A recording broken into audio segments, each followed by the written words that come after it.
Good evening. So I would like to welcome you here to Jonesboro High School. I am the proud principal, Felicia Brown, and we have several individuals that are in our audience tonight and on our panel, and we would like to do some introductions. Again, we would like to welcome you to Jonesboro High School. This event is not just about Jonesboro High School. It is about Clayton County and the safety of each and every one of our students. So we're coming together today to have a discussion that's designed for us as a community to discuss solutions for safety. We have to remember that our students are going home in approximately a week and a half.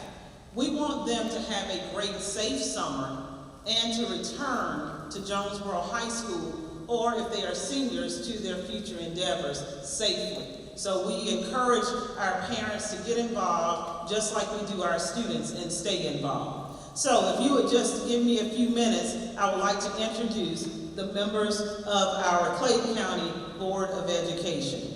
Ms. Jessie Gorey-Reed, our board chair. Mr. Benjamin Straker, our vice chair, District 9. Ms. Jasmine Bowles from District 1. Mr. Mark Christmas, District 2. Ms. Victoria Williams, District 4. Dr. Dee Haney, District 5. Ms. Mary Baker, District 6. Dr. Shabrina Hill, District 7. Ms. Joy Tellis Cooper, District 8. And now for our panel, we have Dr. Morcease J. Beasley, Superintendent and CEO of Clayton County Public Schools. We also have, again, Dr. Dee Haney on the panel, Ms. Mary Baker. We also have our interim Director of Safety, Dr. Renald Walker. We also have Dr. Sandra Nunez, Deputy Superintendent for Student Services. And we're looking forward to our Commissioner, DeMont Davis from District 4, from the Board of Commissioners to come in just a little later. And we also have Pastor Melvin Smith from Cross Culture 365 Ministries. And to my right, we have Mayor Jory Day from the city of Jonesboro. And we also have our Chief of Police for Jonesboro, Chief Tommy Henderson. And we also have Mr. Charles Brooks from Clayton County Solicitor's Office. And we would like to welcome our students, Arwen Presley. She's a part of our Jonesboro High School Political Leadership Magnet. And also Raysack Olawashin. He is a member of our Political Leadership Magnet as well. And then on the end we have Mr. Dee Cee Craddock, who will be our moderator from Mixx 106 Radio. He is the owner and he is our moderator and radio personality. I also noticed that we have Dr. Ralph Simpson, our Deputy of School, Leadership and Improvement, and also Mr. Kenneth Thompson. We would like to welcome him. He's our Chief Financial Officer.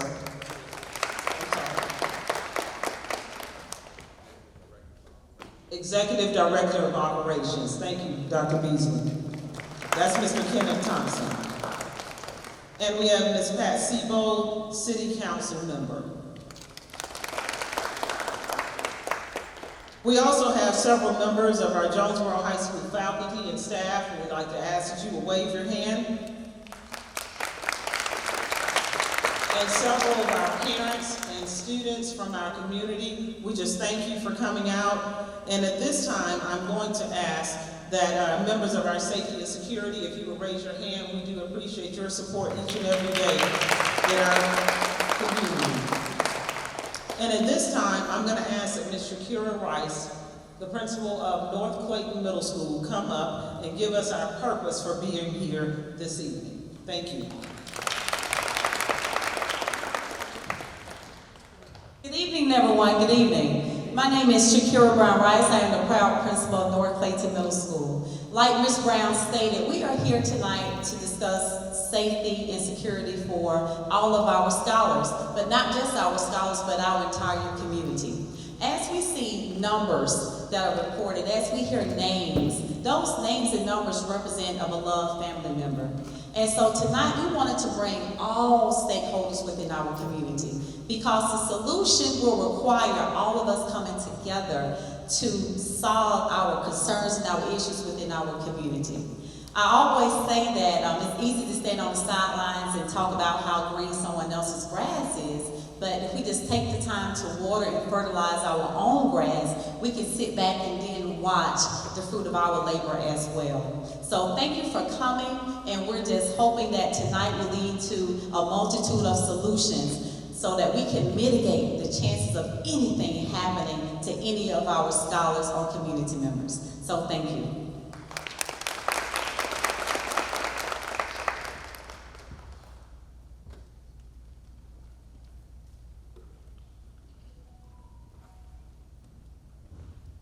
We would also like to welcome one of our community business owners, Ms. Ebony Austin, the owner of Nuvo, to our panel. And also, we would like to recognize Dr. Egbunu, the Director of the Department of Student Discipline, Prevention and Intervention, as well as Ms. Sherry Ann Taylor, our lead psychologist, and Ms. Jayla Dawkins, our community communications chief. Thank you. At this time, we'll turn it over to Mr. Dee Cee. Thank you, Dr. Felicia. Thank you so much to Jonesboro High School. Thank you to Clayton County Board of Educators, Board of Education for caring and being concerned about our most precious in our community, which is our kids. I'm a dad. My daughter just graduated college on Friday, and this was her principal right here. One of the best principals ever. I'm Dee Cee from Mixx 106 Radio. I'll be your moderator tonight. We're going to get to the issues that are looming in our community. We're going to ask you to be interactive tonight and help us solve this, because we, as a collective in our community, have the power to solve this. We have an awesome dais tonight that can give us the answers from this side. I'm gonna come out here where you guys are, because I like to come from the perspective of a resident of Clayton County, a taxpayer of Clayton County, and a parent in Clayton County. And then I can see the names. I'm not that smart, so I gotta look at them. Every day I know her restaurant. Y'all give it up for Nuvo. #1 restaurant in College Park, and now #1 in Jonesboro. That's my friend from Chicago. Dr. Beasley, everybody looks at you in this magnificent school board to answers about what troubles us with our kids. They look to this school system, school board, and the educators for the answer. But you being a father, an educator, and you sit at the helm here in Clayton County, tell us parents, where should it start? When it comes to discipline, when it comes to preparing our kids to go into this social experiment that we know at school, where should it start with that? Where should we start with our kids to get them prepared to be in this? Thank you, Dee Cee. I want to really... You got to turn your mic on.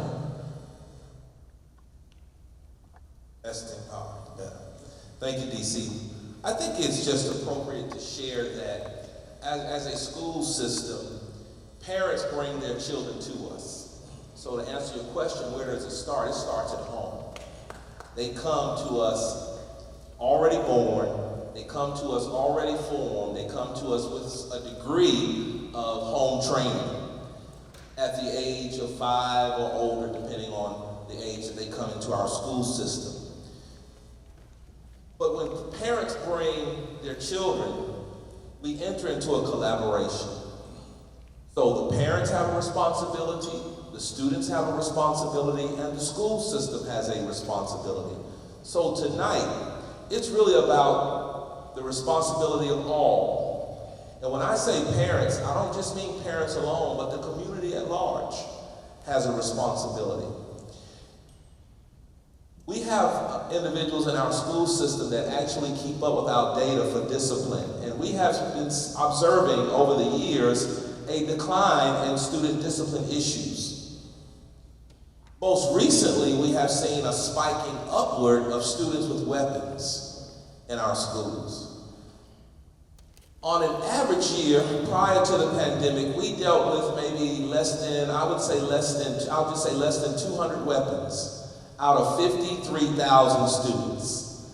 Less than 200 weapons out of 53,000 students. But whenever we look at our data and we see that we've gone in 1 month from what we normally deal with to a doubling of that, that is a cause of alarm.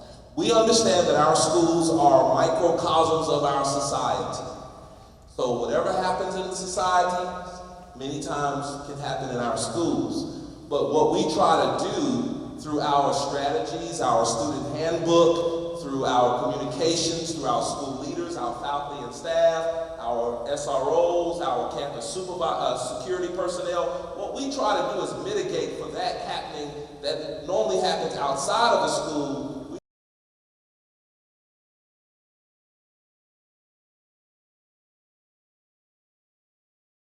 Things do happen in our schools. You all can see that across the nation.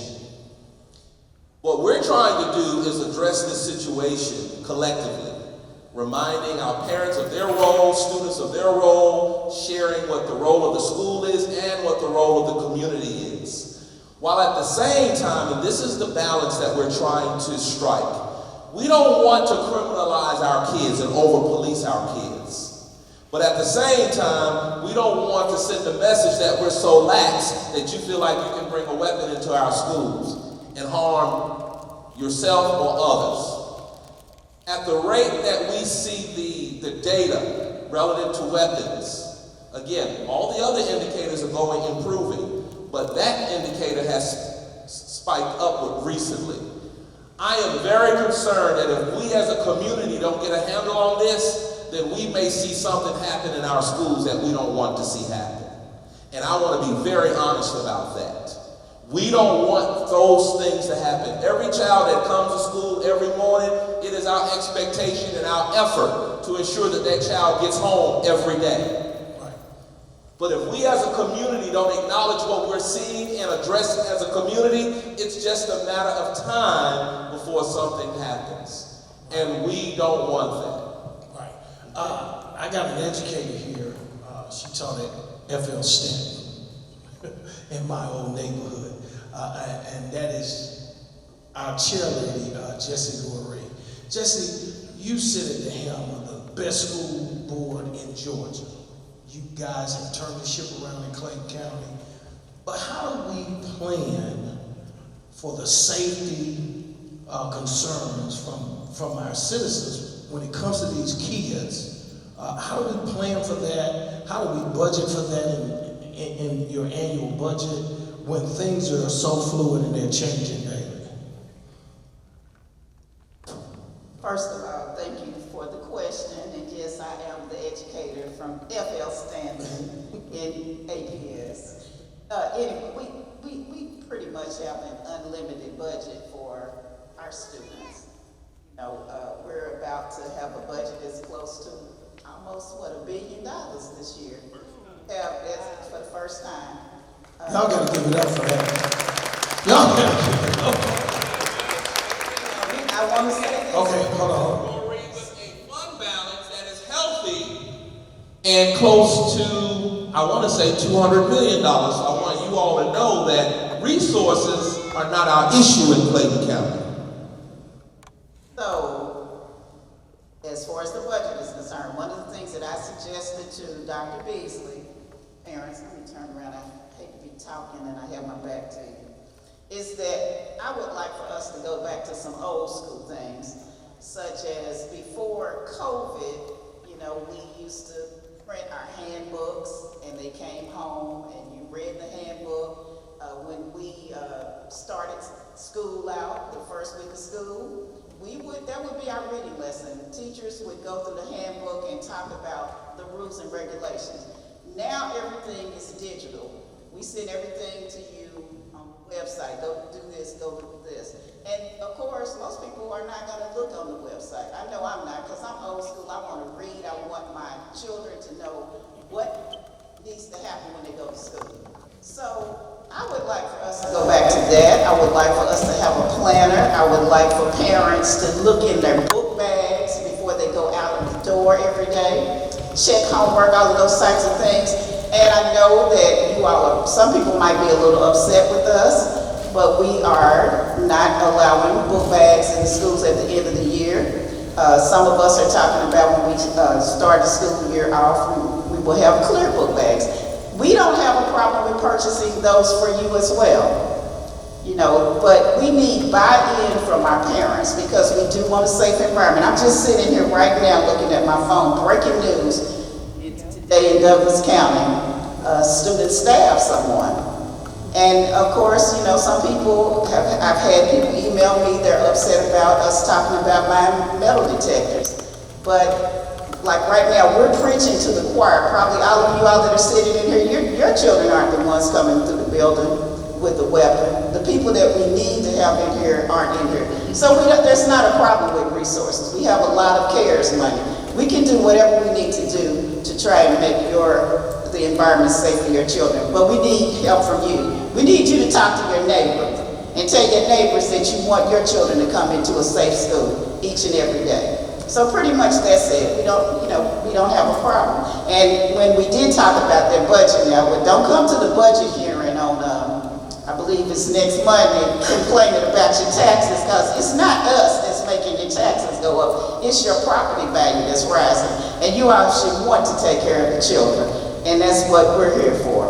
Right. But I'm going to pass this to these people up there on the panel and let them answer this question. Those board members, I'm just going to listen. Hey, I want to go over here to one of Grace's principals during my daughter's time in school. Mayor Day, how do we get that communication gap filled between parent and educator? You guys were excellent at MD Roberts. You kept parents informed. You knew what was going on, the parents knew what was going on, and you had a great line of communication. How do we do that today? I think there has to be,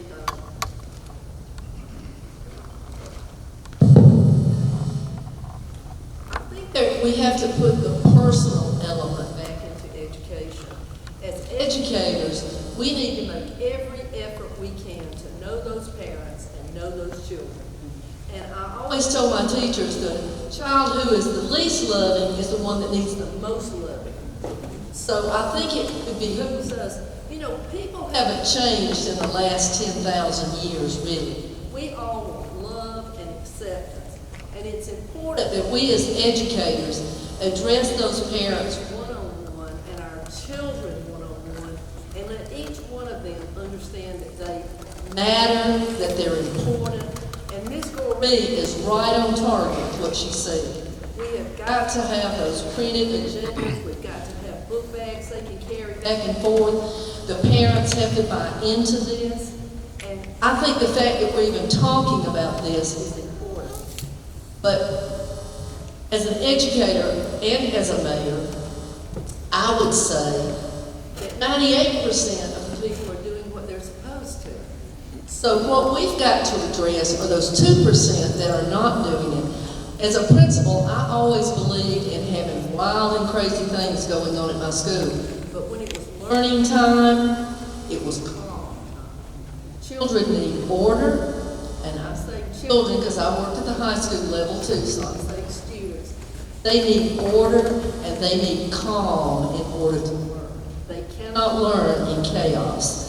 So we as educators, and I'm not putting it all on us, but we've got to establish an environment that is conducive to learning. Organized, calm, when it's learning time, it's business time. It's kind of like when your mom used to take you into church. You might have acted like hell all week, but once you went to church, you knew that you had gone to a different place. And that's what I always tell my students. When you come into school, you're in a different place. And so I think we have to establish those expectations and have calmness and have a learning environment so that children can learn. But at the same time, those people who do not adhere to that, we have to have a plan in place to deal with those young people that can't acclimate to that learning environment. We want to be academically, in a way, we want our children to achieve high, get scholarships, that we've got to organize an environment that is conducive to that, and we've got to deal with those 2% that are not doing what they're doing. I don't know all the things that the system has in place now, but we absolutely cannot punish the 98% for what the 2% are doing. We just can't. I also believe that when a 16-year-old or a 15 or 14-year-old brings a gun to school, somebody needs to find out where that gun came from, and there needs to be some consequences. Y'all know that I'm just plain old joy, and I say what I think. But I truly believe that, and I think that once that starts happening, then you'll see some changes, because I think the word will get out and people will be maybe making sure that their 13-year-old is not out at midnight and getting a gun, et cetera, et cetera. Because there's got to be some consequences for this behavior. I know that sounds hard, but I'm thinking about the 98%. That's who I'm thinking about. Right. Your children, as Ms. Corey said, it's the people in this room. More than likely, your children are not any problem. So, I'm not saying, I'm saying do everything we do with kindness and love. Always, always. That has to be our mantra, always with kindness and love. We've got to take care of that 98%. I want to go up here to some parents. Do you have any kids in the school system? You have kids in the school system. If you don't mind, because today, Ms. Gorey, you talked about an incident that happened in Douglas County. Chief of schools there, I know him personally, and they told me that that incident boiled over from an argument that was outside of the school system over the weekend. Two rival gangs. Imagine Douglas County. They don't even have bus system there. The average median income in Douglas County is about $78,000 a year. Douglas County. It's higher than us. And they got a gang problem that's spilling over into their school system. What do we say in Clayton County to our elected officials and our city and county and educators? What do we say to them to help us solve this gang issue in our county? Well, I think from my point of view, I think it's more family also, or parents, making sure that they're getting their children involved in activities that they are also involved with. Because sometimes we send the kids to different activities and we don't even participate in those activities. So what goes on when we're not there, we don't even know. So a lot of times when we see what they're doing, we're watching what they're doing, and then there's issues, we can address it right away so that we don't have to wait for them to go to somebody else to resolve those issues or tell them where they need to go instead of them really coming to us to talk about it and see what we can do about it. I gotta go down to the chief of school security. Glorify in the media this gang culture. Young people, if you hear them talk, they speak with gang slang, gang, things of that nature. How do we turn that around where because I don't know any gang people that have done anything significant for us as a community. So how do we turn that around with these kids, and we get a handle over that early? Do you see a problem with that in our school system right now? Right now, there are gangs in our school. We're not going to run away from that particular situation that there may not be gangs in our school. The good thing about the gangs that are in our school, if I could say that, is that they're not out front. They're not the type of gangs or previously or what we were used to when gangs used to just flaunt and show you that their colors and so on and so forth. At least on school property, they try to hide. Now, you ask how we can mitigate some of these problems. I think there are 3 ways. First and foremost, what we need to do is, of course, Dr. Beasley said earlier, let's start with the parents. Parents need not to run away from what individuals see going on with their students or their kids. That's the first thing.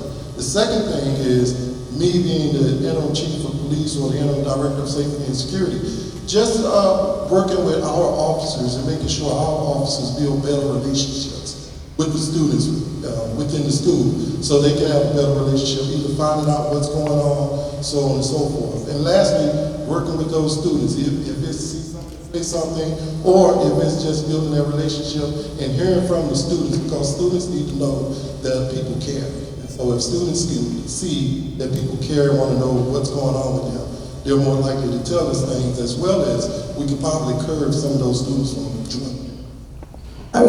How many parents do we have in the audience right now that have a kid in Clayton County schools? Anybody? By a show of hands, how many of you are okay with your child being a part of this gang, this dumbed down, this this do nothing type mentality that we see amongst young people? How many parents are okay with that type of mentality? None of you? I want to go up here to this parent. Your parent in the school? Okay, you said you had a question.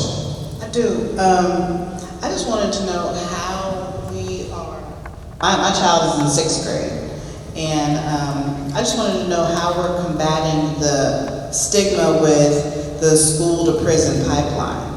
I know you touched on it a little bit, and then my other question was, how do we incorporate more mental health professionals into our school system to talk to our young people and to kind of gauge what they're unwilling to maybe say to their peers or to their teachers, but they may be able to go to a safe space and talk to somebody within that school system.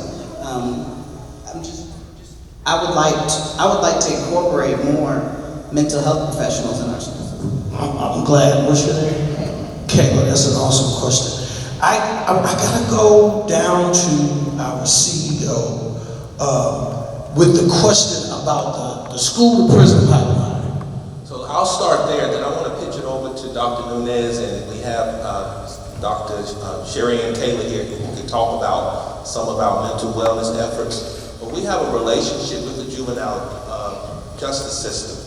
So we have really a wraparound process when students find themselves dealing with the juvenile justice system to actually mitigate and help students improve at some point, depending on the situation, have a healthy transition back into the school environment. We do not, in Clayton County, and I think the community should know this, we do not have a school to prison pipeline in Clayton County. This county, as a matter of fact, has been through the efforts of Judge Teskey before he retired, and the juvenile system and the school system. This county has been held as a model, as a matter of fact, that has actually reduced the number of young people in the juvenile justice system. So we don't have, now that doesn't mean we don't have young people who do things and have to find themselves and their families dealing with the juvenile justice system. We do. It's just not a big problem in our county in light of all of the strategies and the wraparound supports that exist in our county. So I'll just pause there and toss it over to Sherry and Taylor to share some of the mental wellness efforts that we have occurring in our county that are available at every school in our school system. Dee Cee? Right. Before we do that, Dr. Beasley, we got the Solicitor General here. He handles all cases that are misdemeanor in the county. And so those teenagers that are 16, 17, 18-year-olds, if they commit a crime, fighting, bringing a weapon to school, or stealing, or robbing, they gotta go, well, not robbing, they gotta go see Tasha, but they come see you for everything else. And so what are we seeing as far as with the teenagers that have to come see your office?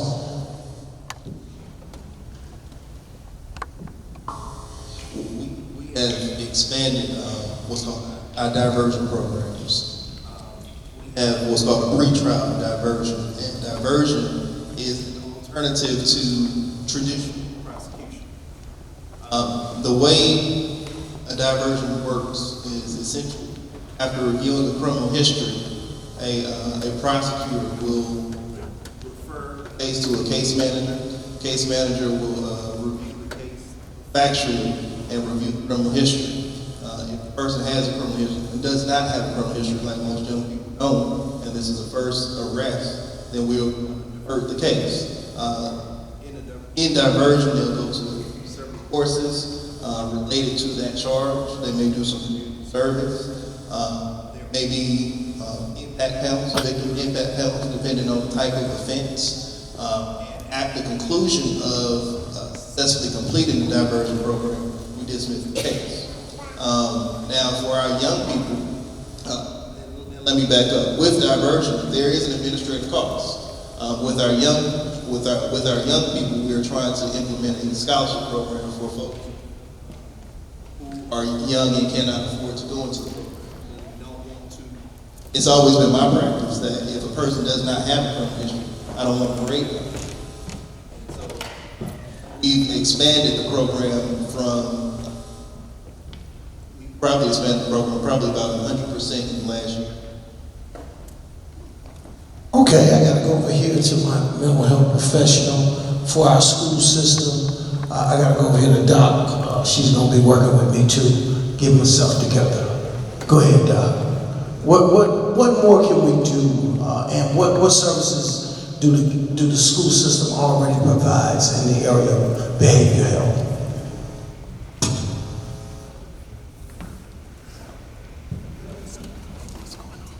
Okay, thank you for the question. In the school system, every single school has a community provider that is tied to their school through a referral process. So the school counselor, social worker, school psychologists, and behavior interventionists are able to make direct referrals to community agencies. Examples are Clayton Center, Chris 180. We have 22 providers that are split amongst the 66 campuses. That's one version of our mental health. Also within the campuses, the same groups that I named have groups within the day. And so depending on study skills, anger, trying to bring down depression, anxiety, those groups will work with our scholars on a referral basis. We need your consent to do that though. And so oftentimes when we make the referrals that school professionals do, we do need the community, we need our parents to acknowledge that those referrals are necessary. Sign them so that we can have those mental health professionals come into the schools and work with our scholars. Lastly, we have after-school programs so that if during the day is not optimal, you can come to an after-school virtual program for mindfulness if you're in secondary, for anxiety and depression if you're a secondary student, if you're in elementary, we have arts clubs through our campus kids programs as well. So there's several opportunities for awareness of mental health as well as receiving mental health support. For more information, you can visit the Clayton County website, and if you look for student behavioral health, all the links for sign up are available as well. Can I follow up to that since you said after counties, are those free programs? Okay, because our parents need to know that those programs are free. And I just wanted to follow up with the parent that asked about the prison to pipe. I actually would like for some parents to give us some input on, I don't know if I really guns, what do you think should happen to a student that brings a gun to a school? I would like to hear what parents, what do you think should happen? I'll go up, y'all trying to work. I normally do my workout in the morning. I do. I get it in. Y'all laughing too hard. Go ahead, what should happen? I gotta ask a better question. Can I ask a better question than that? Mayor Day, you said something that resonates with me. 98% of the students do what they're supposed to do, right? But what should we do with that 2%? The one that's disruptive, because that costs taxpayers. You know, it costs time from learning from other kids. It costs the school and the homeowners and the taxpayers in the county more money to facilitate something to keep that disruptive child away from everybody else. It costs us more money to pay those big time officers who make all that money to pay them. So what should we do? I personally believe that parents, caregivers, guardians, they need to be held responsible for the actions of their student, their child, whomever it is in their care. They need to be held responsible. And I think if we get more parents held responsible, I'm not talking just truancy. If your child brings a gun to school, then you're held accountable. They are a child, and in the grand scheme of things, you're responsible for that child, and you're responsible for that child's behavior. Okay. All right, she done started something. Solicitor, can we do that? Can we hold the parent responsible for the behavior of their child? I think the appropriate charge would be maybe deprivation of a right, negligent supervision. The difficulty in prosecuting parents for the actions of their children. Most parents, the majority of parents, are doing everything that they're supposed to. But children, like my children, they know stuff they're not supposed to know. And I didn't teach them. And so, if you have, let's say you have a gun, right? You have the gun in the gun safe. You have the ammunition separate from the gun. You've done everything that you're supposed to do, but let's say your kids find it. And they load the gun, they take it to school. Should that parent be prosecuted? Well, let's also be mindful that that parent may have smaller children as well that they're taking care of. So if you disrupt and remove that parent, what happens to those children? We gotta ask. I gotta go over here. This is Miss Jean Funny. I know Jean. Jean, you had a question earlier. Comment. Good evening, everyone. So I think a lot of times we have to look at best practices, right? We may have lived or worked in other places. I'm fortunate enough to have worked in different school systems. And I think one of the factors that we need to talk about is relationships. No matter how much we want to parent our kids, and I have 2 of them, when they go to school, they have to have good relationships with their fellow students, teachers, the staff. They have to feel safe. I'm going to preface this by saying I'm also a school teacher. I've been teaching over 20 years, high school and middle school. So what I've seen, when students come to school and they want to fight or bring weapons, it did not start that day. It started well before that. Maybe it started on the weekends, maybe it started with social media. Somebody knew something before that fight broke out. One of the things that I would like seeing implemented in our school system that I really haven't seen, and I work in our school system, is organized mediation programs. So what that means is that students have someone safe in the school that they know that they can go to. Because most of our kids that fight, and I'm not talking about weapons because that just takes it to a whole nother level, they don't want to fight. They want somebody to stop it. But for whatever reason, they're not going to just say, I want to stop it. But if there's a safe program where they can go, or a friend of theirs can go and say, hey, this is about to jump off. And the problem with implementing these types of programs is that they take time. So you are sitting there with 2, 3 students. You may be in a room with them for the rest of the afternoon trying to resolve the situation, calling the parents in. This is not something that can happen in 10 and 15 minutes. And I'm a parent, and I want to be able to tell my son or daughter, when you go to school, behave, don't do that. These kids today, you got to give them an explanation of why, and you have got to let them talk. You have got to let them figure out how to resolve the issue, but they have to do it in a safe environment. And if we really want to see these violent incidents go down, we have got to implement a mediation program. Either you bring in some deans, that is not all disciplinary, but they have the time to do it. Our assistant principals do not have the time to really do the mediation programs the way they should. And then when you get the layers, you can actually have peer mediation, where our students in the school system that are considered the leaders are the ones that actually run these programs. So these are some of the things that I have seen in best practices to keep the violence in our schools down, and I would love to see it tried in our community.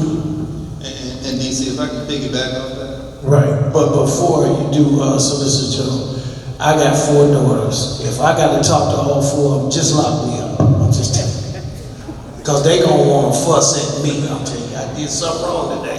But go ahead, I Solicitor. was just going to say, peer mediation is not new. Now, whether that is implemented in schools as it once was is a different question. But an extension of peer mediation is team court.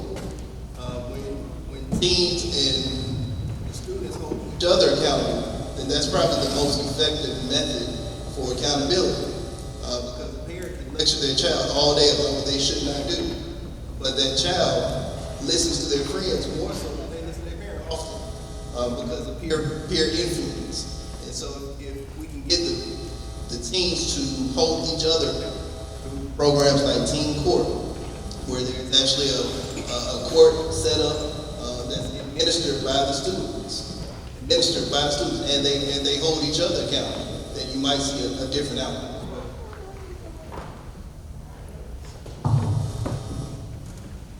Okay, yeah, I gotta go down here, but I'm coming back to you about the peer mediation. I'm coming back to you, but I got this, you know, I can't go up and down these stairs. Y'all know that. Okay, so I'm gonna go. You had a question? I have a comment. As a parent of a scholar here at Cardinal Nation, as a person who has a home here in Clayton, and as an employee of Clayton County Public Schools, I want to say this comment to the teacher. Clayton County offers a plethora of resources for our scholars. We have caring adults in the building. I'm not sure if you are one of those at your school, but I looked at the list and I was like, wow, all these kids want to talk to me? Absolutely. I believe in relationship building. Also, peer mediation is coming. I just selected 4 of my two rising 4th and 2 rising 5th grade scholars to serve as peer mediations in Clayton County at my school for next school year. So we have the resources, but I'm going to say this. It all starts at home. It starts before they get to high school, that communicating. If I have one child, she doesn't tell me everything. I am not crazy. But she also has other adults, trusted adults who she can talk to. But I hold her accountable. 2 things that I've never done as a parent. I have never expected school staff to raise my child, and I have not blamed them. I will not blame them for what she does that is not right. Now, there are consequences for behaviors. She was taught that before she went to elementary school, and you get rewarded when you do great things, but some things you do great because you're supposed to do that. And no, as a parent, I do not want my child at school with individuals, other scholars, because they are, who carry guns, who fights. I do not. But because I am a proud product of public education, she is a Cardinal, and she will graduate 2023 as a Cardinal that she has always desired to be since elementary school. So it starts in the home. It does. That's a proud parent right there. That's a proud parent. But let's talk about the programs that Clayton County has. Thank you, Dr. Shoemaker, for saying some of the programs that are here in Clayton County. I'm going to give it to Dr. Igbuna to speak about more, but I just wanted to share the Thrive Zone, which is prominent here in Clayton County. Thrive means that adults are trained to receive our scholars. That means they receive things like youth mental health first aid training to be able to recognize signs within their classroom. Our scholars are trained to be champions of their mental health. They're called Spark Champions. And so that means that I'm a child, I'm being trained in the youth mental health version so that I can help my peers, guide them to resources as well. And within the Thrive Zone, it just means that I'm able to be myself. And if I have difficulties, if I have areas that I need to work on, areas that I need improvement in, my teachers, the school staff, they're all at a place where they're welcoming me to resources. And I want to share, Dr. Boone has some resources as well. Doc, I gotta do some housekeeping. We're getting down to the end of this because I'm at time restraints that I promised that I would get them out of here on time. So we're gonna keep these answers really, really short and succinct if we can, okay? Thanks, Thank you, Ms. Taylor, for that comment, and thank you, Dr. Shoemaker. And just to re-emphasize what Dr. Shoemaker mentioned, we do have the program that we call the Caring Adult in the Building. We call them CABS. And the plan is to have every scholar in Clayton County Public School connected to a caring adult in the building. And that caring adult will maintain monthly contact at the minimum with that particular scholar. And it is a time to find out what's going on, what the child needs, to make sure that we're meeting the needs of our scholar. And moving forward, if any needs are identified that the CAB cannot resolve, then that particular scholar is referred to a school-based circle of support, which is made up of multidisciplinary team members to make sure that the needs of that scholar are being addressed. And also, just to add to that, I know we're out of time, we also have what we call our weekly connection time sessions. Those are virtual space that our scholars can meet with their assigned behavior intervention specialist. It is very, very informal, and they can meet, share concerns, play educational games, basically do what they need to do to make sure that their needs are being met. So those are dedicated sessions with our scholars. We do have other programs that I can just go on and on, but I will share some of the brochures that we have. And if you visit our website, Department of Student Discipline, Prevention and Intervention, like my doctor mentioned, we have like 4 of programs. We just need consent of our parents. And we need our parents to make their scholars to join those programs. We make those referrals, we follow through, we call the parents, and for the most part, what we hear is, oh, I can't make my child attend. So please, please, please, parents, when we refer them to those programs, for them to learn the competences and the skills that they need so that they do not get into trouble, please make sure that they attend. Thank you. All right, thank you, Doc. Doc is a big time promoter down there. She's a Clayton County promoter down there. She's a Clayton County promoter. I got a student here, they said, that have a question. This the parent of a student. How you doing? Where do your kids go to school? I don't want to say school. I prefer not to say the school. Actually, I have my oldest here that is a graduate of Jonesboro High School from the best principal in Clayton County, Ms. Brown. But I have 2 questions. And I don't know if this needs to go to the interim chief of Clayton County School Police Department, but I have a 6th grader here.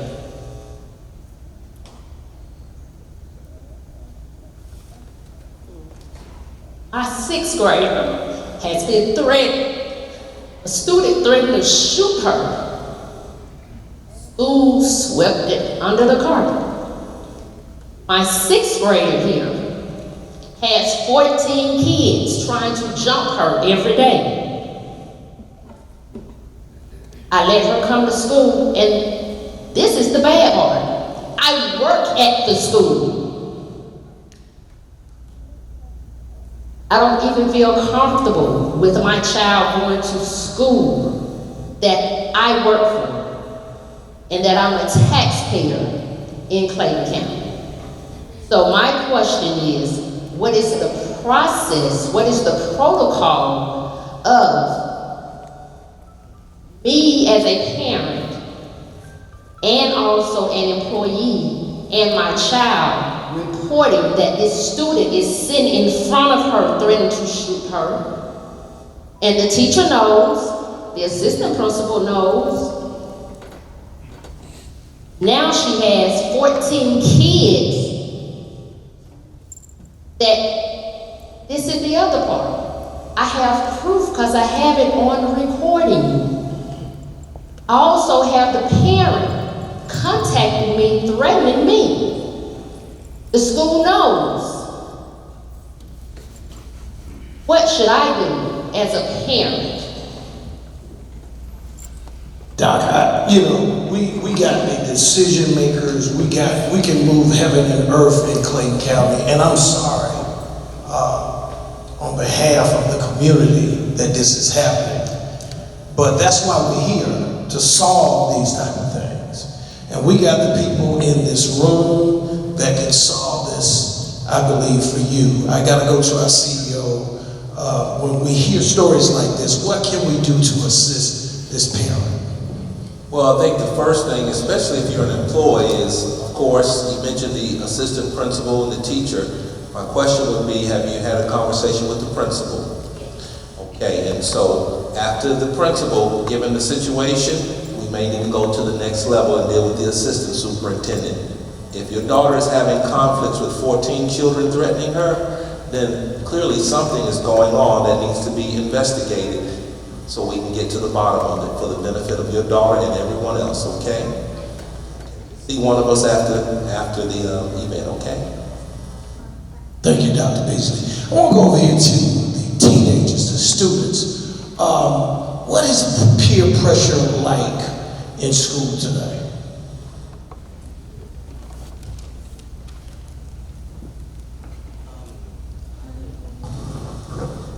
I guess just peer pressure in general, it's a cultural thing. I feel like it's not only just students who push certain things. I feel like it's also celebrities, athletes, people follow a certain theme of culture that also push certain things. I feel like the reason why we've gotten to the point where we are currently is because we have a lot of gang culture, just culture about crime in general, that just isn't okay.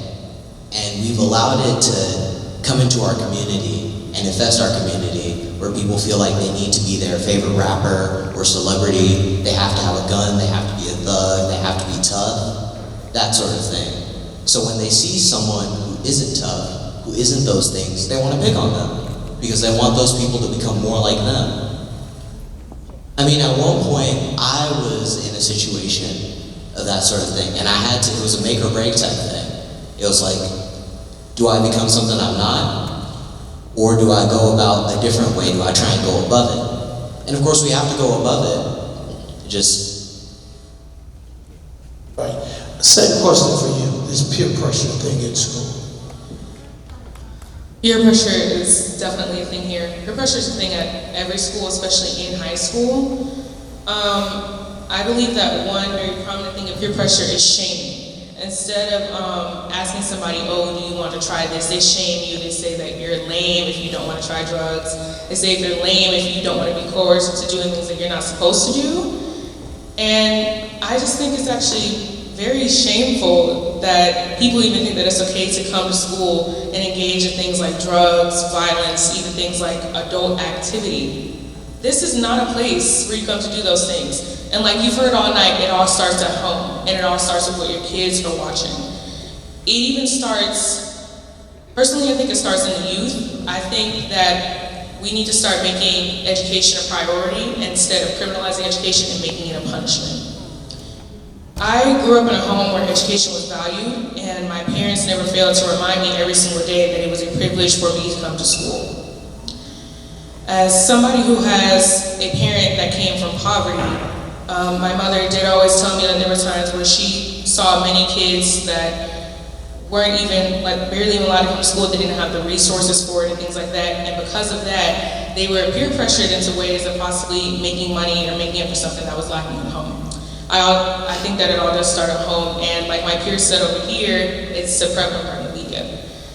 We have a lot of shows in today's media that kind of glamorize teen violence, that glamorize drugs and things of that sort. And I think that that shouldn't be idolized at all.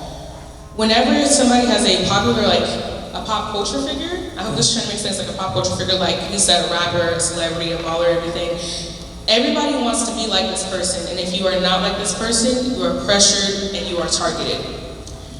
Now, with me personally, Jonesboro, we did recently ban padlocks. I believe it was the beginning of April, end of March-ish. And I personally felt safer here. I feel safer knowing that there's less of a chance that people are bringing guns into school. I feel safer knowing that there's less of a chance that people are bringing knives into school. And peer pressure is violence, honestly. Like the parent that set up there, that there were multiple children trying to jump her child, that is absolutely horrendous in my opinion. And I think it's one of those things where people try to scare you into becoming like everybody else. And that's also a part of gay culture, in my opinion. Wow.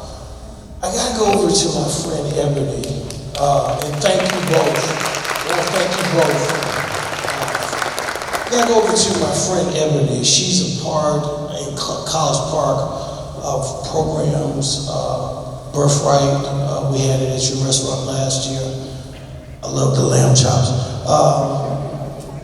Ebony, why do you know, you're not a native of Georgia.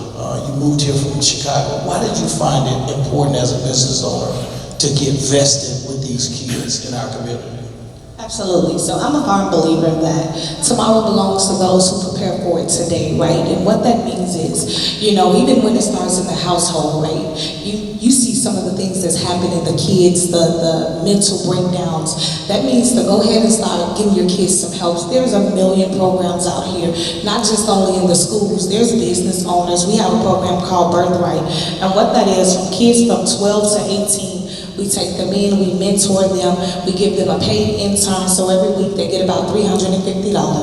But not only do we do that, we teach them how to own their own business. And now being part of Clayton County Education Foundation, you get to see all of the different things that are happening in the schools, but unfortunately, that's not where it starts at, right? It starts at home, saying, hey, you know what, let me turn social media off of my child's phone at 8 o'clock. Let me go ahead and monitor what they're watching on TV.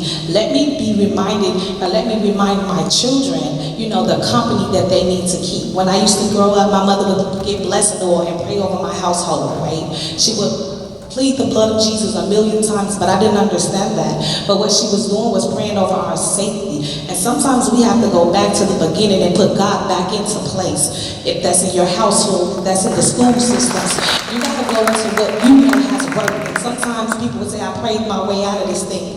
And so sometimes we have to pray our children way up out of this as well. Because if you know, it takes a community. If I see your child doing something, I'm at your front door, hey, I just saw Susan doing X, Y, and Z. Let's have a conversation with Susan. It's just not the parents, it's the neighbors that's gonna have to participate. It's business owners. Let's invest dollars back into the community that actually is paying us, you know, it's paying our household, it's paying our employees. So for us, for business owners, we have to be able to give back, not just to the school systems, but I'm in tons of different programs where we're giving back. We're in the field with these children. We're getting them jobs at Chick-fil-A, not just Nouveau. We're getting them jobs at dentist office. You know Jamel very well. We're heavily on Zooms every other week. We're taking them places. A lot of times we see that some of our children haven't been outside of their neighborhood. How can they know what's out there if they've only been on Lee Street? Sometimes as parents, we have to get involved. You have to decide, no, I don't want my child to only know what Clayton County looks like. And if that means getting help, it's a lot of help out there, but we have to start and do some of that research on our own because it's a lot out there. And sometimes, like this young lady said, it's the parents teaching them, hey, education is a privilege, it's a priority. That's your passport in life, that's your GPS.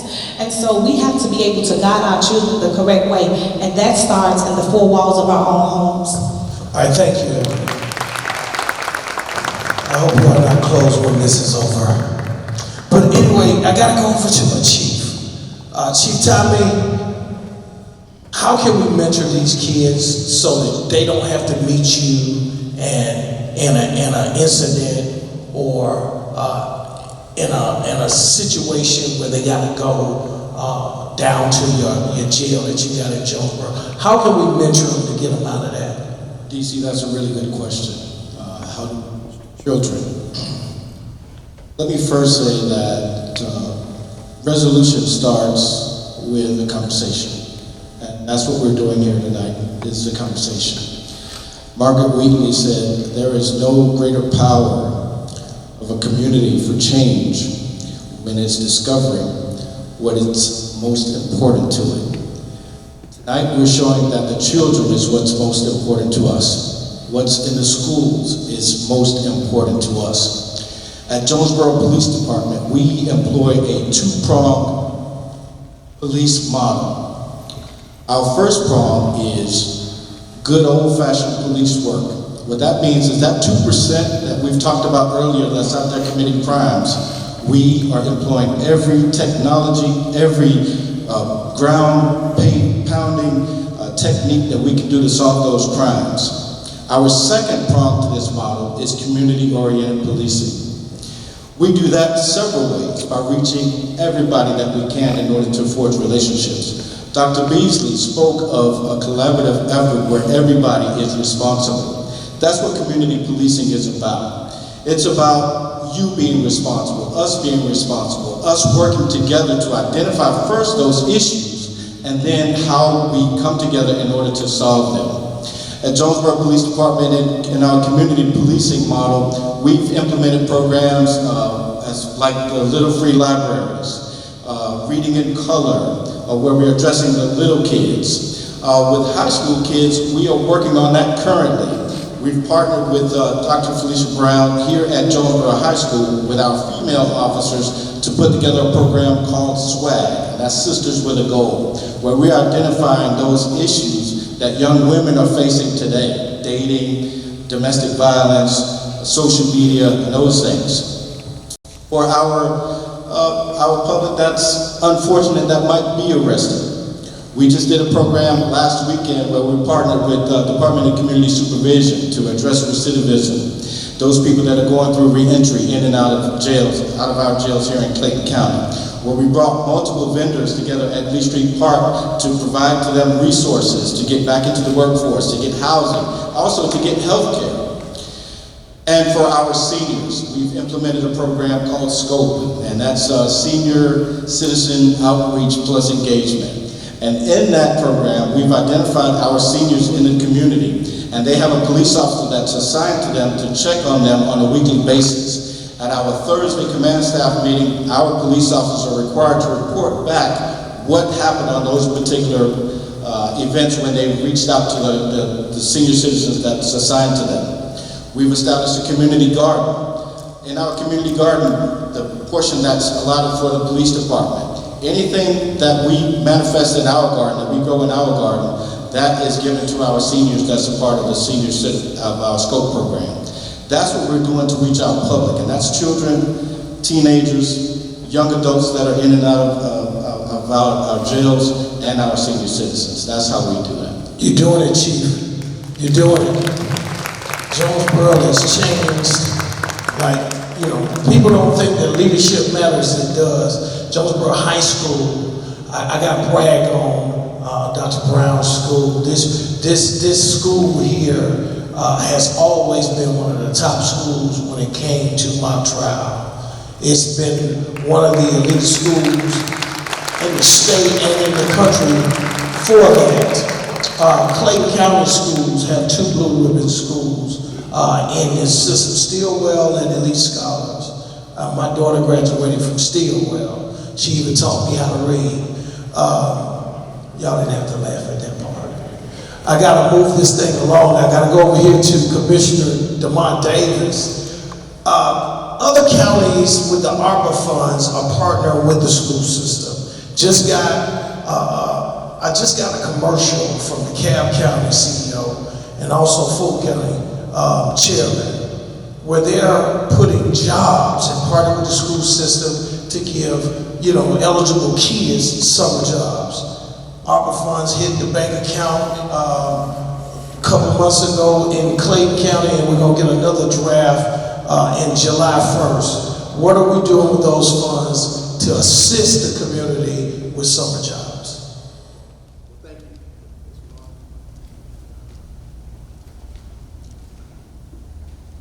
Thank you. The big thing with what we're doing with our ARPA funds right now, like you said, coming in July, we're looking at helping some small businesses, also helping those families that are having rental assistance and rental assistance issues. These children many times are not being fed, and if they're not being fed, they're not going to learn in school. That's the bottom line there. But what we also have with the county is we have a fire EMS program. These young folks in the 10th grade can begin to get training to become a fire or EMS professional. They're graduating from the 12th grade with a $40,000 a year child in Clayton County. That's a program that we are proud of. I can't remember how many we graduated this past year, but these are programs that we have to begin to do. We've got to begin to expose our young children and our young adults to the future. If we don't, we fail. I always say, if you're cooking a cake and the cake doesn't come out, don't blame the cake, blame the baker. And we've got to begin to look at who is the baker. The baker in many of these situations is the father. And if that father's not there, that father's failed the family. That family. You begin to look at your statistics. The child has a 60% higher chance of graduating from high school if that father's involved in PTA. Or going to one teacher conference per year. A 60% increase in them graduating from high school. This is what we have to do. We look at all the special programs and we want these schools to raise our kids. Let's raise our kids at home. I'll be honest, my big thing is this. If you don't put God first in your child's life, I think you got a 90% chance of failing. I don't have a problem saying it. We got to keep the fathers in there. One thing I've done with my kids, every day when I dropped them off at school, was we had prayer. Because I want to make sure that what that teacher is putting in them is what I can also put in them at home. So we've got to do a lot. We've also got to look at it from the county perspective, from a policy perspective. We got a child that has been picked up for having a marijuana joint. But guess what? If he's found guilty and wants to go to college, he can't get financial aid. He's ineligible. We've got to begin to change the system. And I have no problem saying this as well. Yes, we call it equal justice, but we got to teach our black boys. This justice system has never been equal for us, and it never will be. And so we have to teach them the model and how to begin to progress to get around. I gotta go back over here to the school board. Ms. Baker, you and Dr. D. Y'all been on most people are behind the 8 ball. I don't know what y'all are doing in your meetings, but y'all stay up ahead of the curve. This summer's gonna be one of those summers. We already see the prelude to the summer. It's gonna be hot. Kids, are out there. They need something to do. We don't have a lot of things outside of our school system in these cities to do things in the city, right? What is the school prepared to do in the budget? I remember my daughter, they used to have tutoring during the summer at the schools. Have we budgeted for any of that this year for the summer? As Ms. Gorby stated, there are unlimited funds for our schools and our students. Now, we partner with different entities within our county. And so therefore, there are parks and recs. And the only challenge is that, let's just keep it real, is sometimes the distance for our children to get to those particular recreation centers. But there is a partnership that we do have with them, and that we make sure that they're safe. Now, we are being a little bit more proactive to have those programs. It's just what the staff has stated, to make sure that the students have something to do.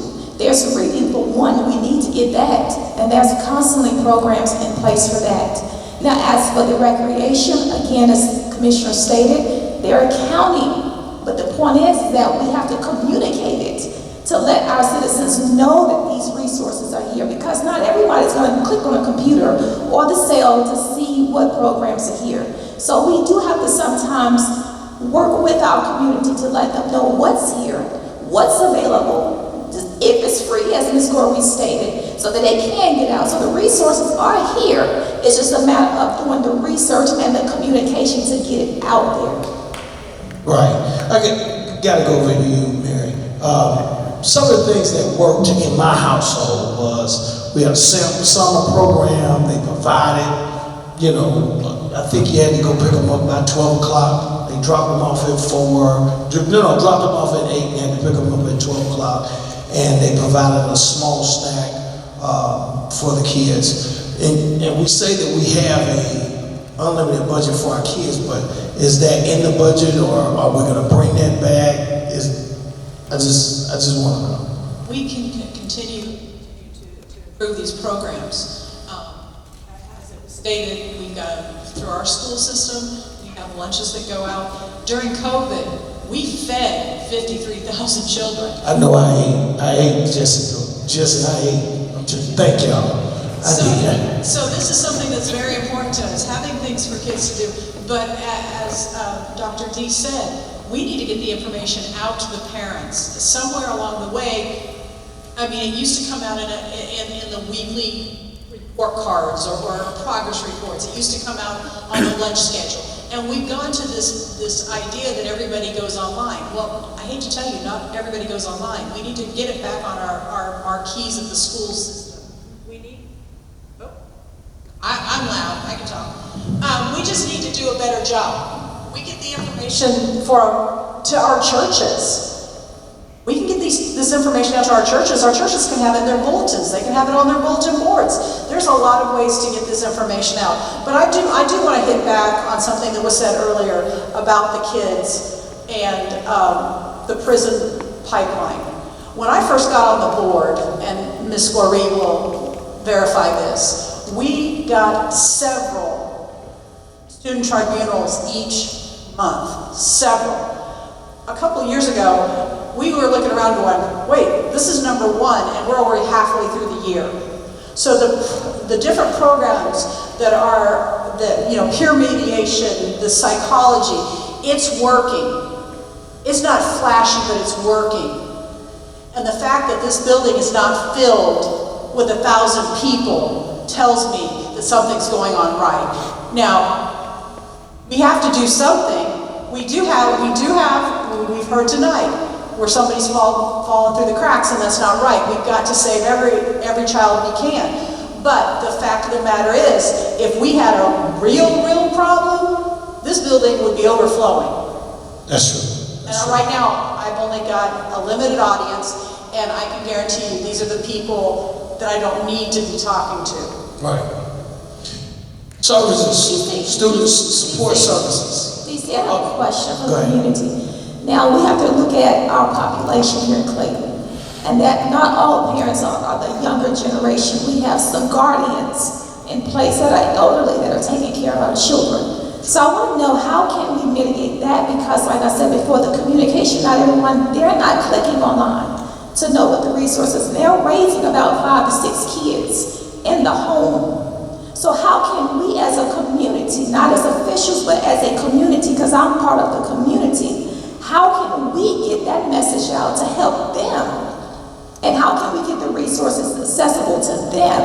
Because they're not going to do that. Just yesterday, I'm talking to one of my citizens, my constituent, doesn't know how to properly vote. So I have to ride over there to show him how to do that. So how can we as a community mitigate to help the elderly who are taking care of our very own students. That sometimes may be the problem.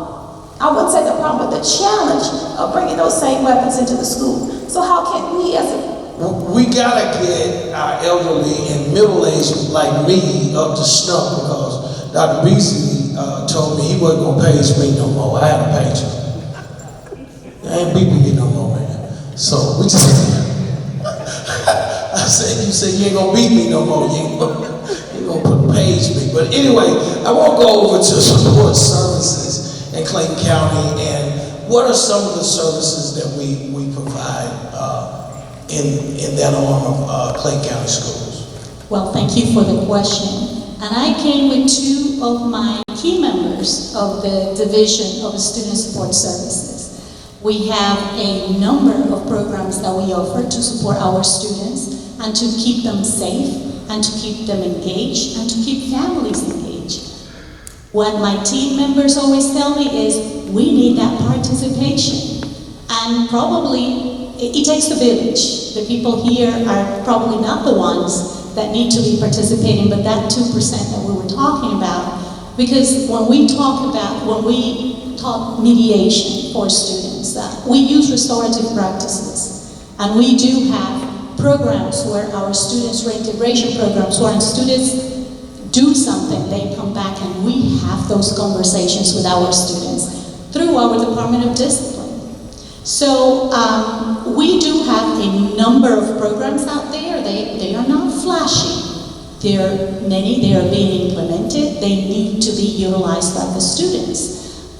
Something that we do is we have a lot of alternative to suspension programs because we want to teach the children the right behaviors. We don't want to punish them, but actually model the right behaviors and teach our children the right behaviors.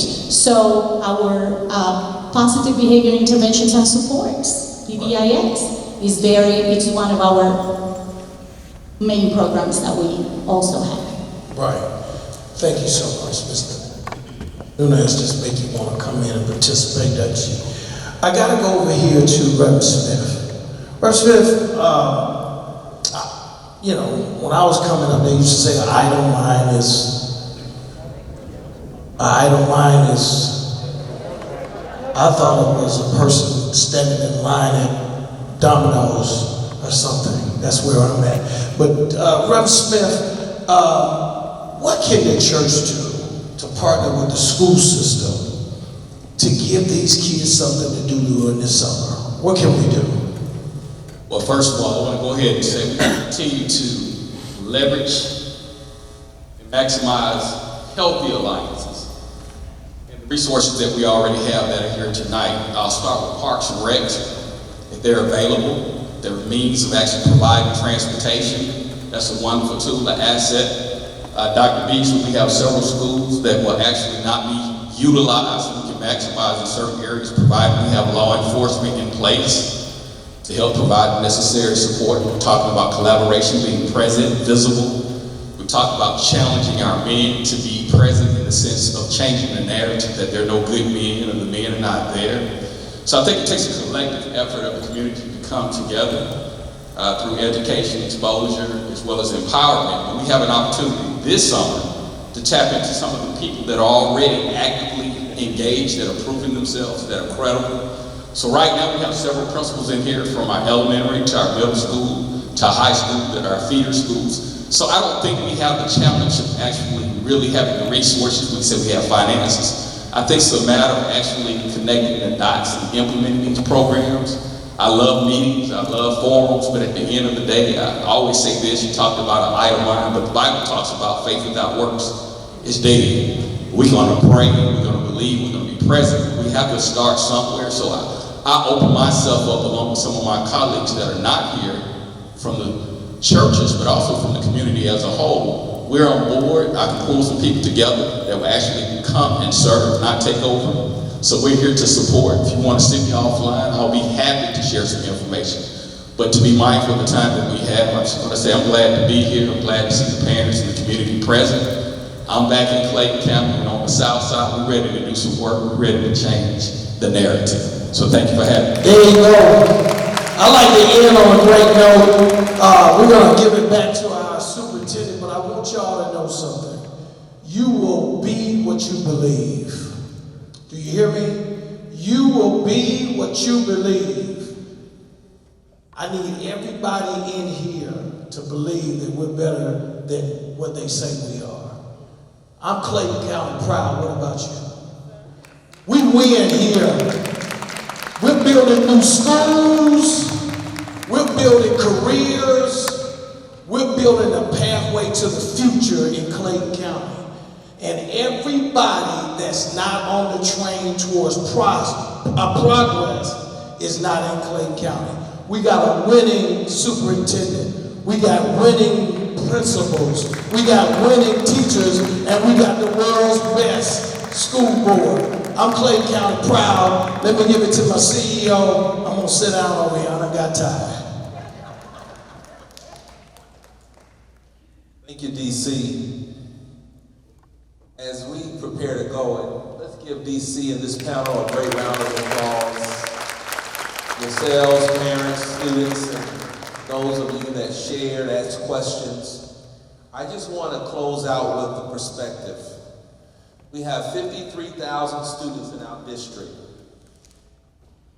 Discipline data has been improving. We're talking less than 200 kids over a course of a school year that make these decisions that potentially could cause some harm to themselves and to others.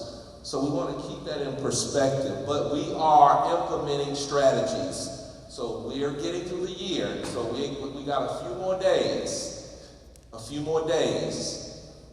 as we're out and about. We appreciate the ministers who are in our schools. We appreciate the fathers who are in our schools, our principals and teachers and staff members, our SROs. They're doing their part to ensure we bring the school year to a safe end. We've got families signing up for summer school and summer activities and summer events. But you know, in the midst of all of that, young people, those who are bent on finding something wrong to do, they will find a way to do it. What we've got to do as a community is continue to cover all bases. The school base, the home base, and all the bases in between. We've got many initiatives that we've heard today. But I want to close with this, you all, because I've heard people say, well, address the parents. Sometimes the parents are doing their very best to deal with a child or an individual who is determined to do life their way. We've got grandparents who are helping their children raise their children. We've got guardians and foster parents trying to step up to the plate to help children in situations that the children did not create. We do have young people who are dealing with, and I heard this from one of the principals the other day. He did a home visit or home visits. Yes, our principals here in Clayton County, they will visit homes. And when he visited the home, he could see why the children were dealing with the issues at school that they were dealing with. So let's not be unrealistic. We've got some young people in some very challenging circumstances that they were born into, that they were reared into, that they did not create, which impacts oftentimes their decision making and their ability to make good decisions. What we've got to do as a community is, yes, have high expectations and do all that we can do to convey in our student code of conduct, there are SROs, our principals and teachers, these are our expectations. But while you're doing that, you got to find a way to support those 200 kids who come from these very challenging situations. And the bottom line is this: they didn't create that situation for them to live in. We've got to find a way to help them. So even while we were sitting here, you see I'm writing a lot because in a few weeks we're going to present to the board some additional actions that we're going to implement next year. We know for these students who have had the weapons, we have a pretty good profile as to who they are. We know who those students are with consistent discipline referrals, attendance issues. We know those academic issues. So what we've got to do is be more strategic. Would you agree with that? Let's find a way, instead of them bringing a weapon to school and us getting them help, let's find a way to do some, I think I heard you say some pre-diversion. We know who these kids are. But I want to say this to you all. Clayton County, 76% of our kids graduate on time in Clayton County. We looked at the 24% that do not. Most of them don't start in Clayton County. Most of them come to Clayton County after they have been unsuccessful in other places. Clayton County graduates its students, and you need to know that. We have done a profile on those 24% who have not graduated. Many times they're coming to us in the 11th or 12th grade year with 0 and 2 and 3 credits. Maybe they just think we do a better job in Clayton County. We'll take that as a kudos. But my point is this. You need to know about your school district. When students start with Clayton County, they stay with Clayton County. More than likely, they finish with Clayton County, and they finish on time, and they do very well. But as you all well know, we have pockets throughout our community. Let me be real bold. I have a few family members myself, and all of you do. Those family members don't always make the decisions that we know are in the best interest of the children. We gotta find a way to connect with those families, those young people, and support them with resources. But I don't want us to leave here with our head in the sand. Even with our best efforts, things can happen. What we gotta do is acknowledge that, but yet be very strategic about our strategies. And let's find a way, and I hope you all will support us, let's find a way to help these young people and their families. We have a wealth of resources, but I do see, just through this conversation and just through my analysis of the data, that we can be more intentional about who are those 200 students, what can we do to pull them in, connect with their families, and provide support and resources. So I just want to conclude by saying to our board, thank you all. Ms. Goree, our chair, Vice Chair Mr. Straker, our board members who are on the panel. They know that this is a very complex issue. They understand that there are no silver bullets, if you will, or no perfect solutions.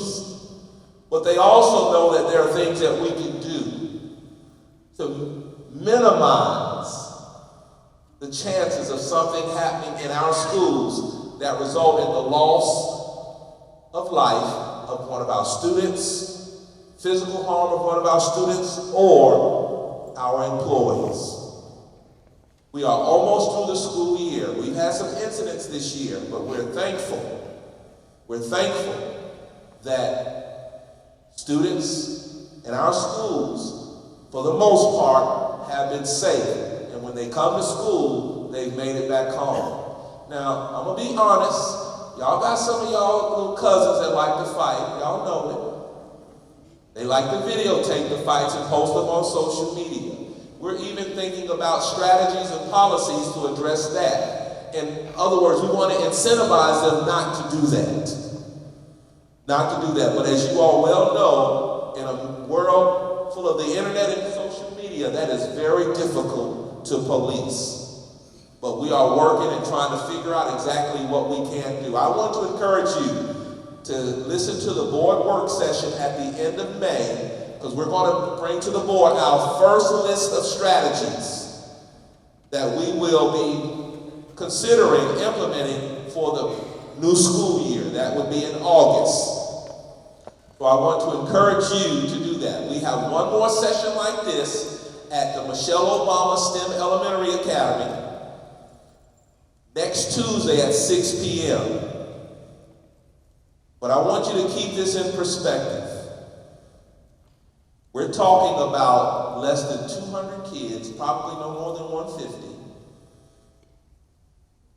Primarily secondary level, even though we've got a few little bold ones at the elementary level, but primarily 6th through 12th grade. We have some data on them, so we can profile them, but we don't profile to track them. We profile to resource them and to help them and their families. That's what we want to do in our school system. Be more proactive in that regard. When you get your student handbooks, you heard Ms. Gorey mention, they are sent electronically to everyone, but I agree with her that there are some things everybody needs to get in their hand. And we'll highlight those areas that will be added to the handbook. But we need every family and every parent to get engaged and have conversations with their children about the expectations. We're going to figure out a way to support the families that need the support, and I'm going to ask families that are doing well, I'm going to ask that you step up to the plate and find a way to adopt a family that may have challenges. If we don't become a village, if we don't become a community, remember, whatever happens next door could potentially impact your house. And we see that all the time on the news. But let's think of ourselves well. Let's keep our issues in perspective. Let's not over-criminalize our children and ourselves and over-police our children and ourselves. And let's realize that our community is no worse off than any other community in the metro area and in this state and in this nation. But if you ask me, your superintendent, I think we're being more proactive. Stop shaking those keys, Chair Corey. I appreciate you all. Thank you for coming. I'll hang around in case you have any questions of me, any feedback you want to give to us. We appreciate you all. Let's have a great evening and end the school year well. Thanks, everybody.